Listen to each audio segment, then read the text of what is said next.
Right here, only two transformers work. All these others don't work, so I've got 7 of them that don't work.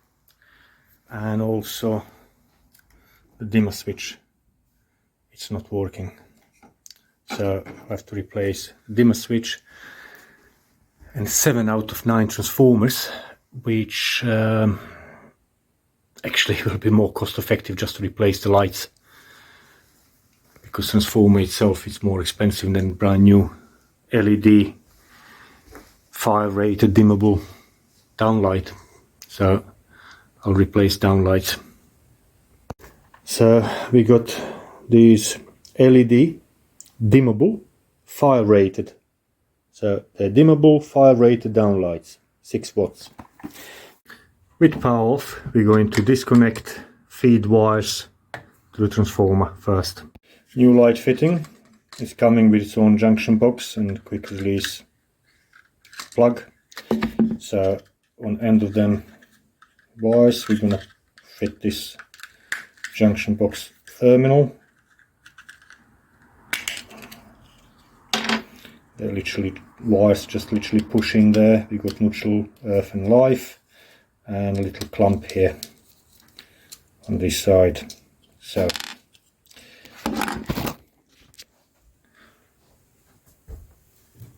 these wires need to be just stripped back a little bit and earth wire shortened so they're all same length, so they can fit in this junction box nicely. And here we are.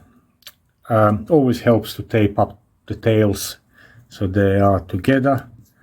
The reason why we got 2 cables, because that's a loop. It comes from light switch, goes to the first one, from the first one to second one, from second to third, and so on.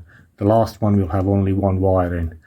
So tape up the tails, trim the cables or wires the same length, spread them as they're gonna go into the junction box, and then just simply push in each wire in each one of these holes all the way in firmly until it locks in.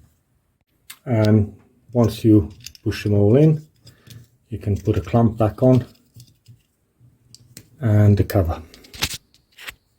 Now that's the point. So we're going to take our prepared junction box and place it up in the ceiling away from the hole, and we're going to trim this hole now to correct size.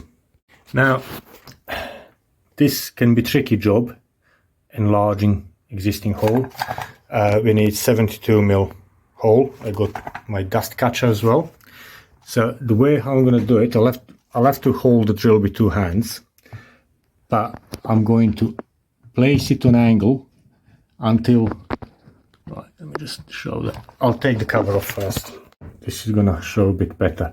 So I'm going to place the hole, so you can see it's a bit bigger than what the hole is. If you try to drill it like this, that will go everywhere and ruin your ceiling. So really you need to place it tight on angle like that,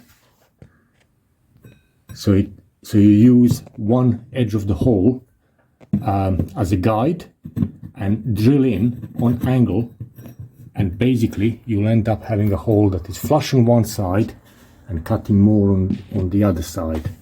So nice and sturdy with 2 hands, place one end of the hole so into the hole, and then just go in with a drill on angle. Don't have to use much of the angle, about that sort of angle is what you need. Don't go too steep, you'll make elliptic hole. It's not going, light is not going to cover it. So don't go straight in, just slight angle, and that will be good.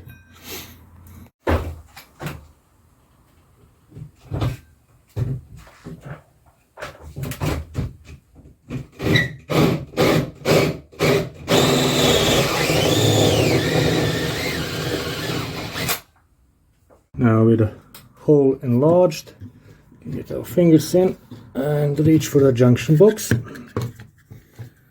and we can clip our light fitting. We'll need 2 hands for that, so you'll excuse. Oh, I actually do it with 1 hand. Come on. There you go. That's connected. Now that can go up, and our light. Awkward to do it with 1 hand, but hey ho. There you go. Light fits good. Now these lights, they have one very cool option. So let me just put the power back on. Right. The option on them is if you turn the bezel up there, it's a little switch, and you can change between 3 different settings. Right, let's try that. That's cool white, daylight, and warm light.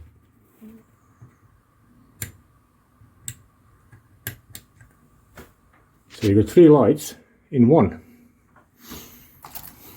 So I like them because very often customers don't really know what sort of light they want. So in this way you can give them option of all 3, and they can pick and choose all in one light.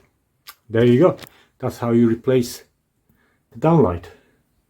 Now I'll have to do another 8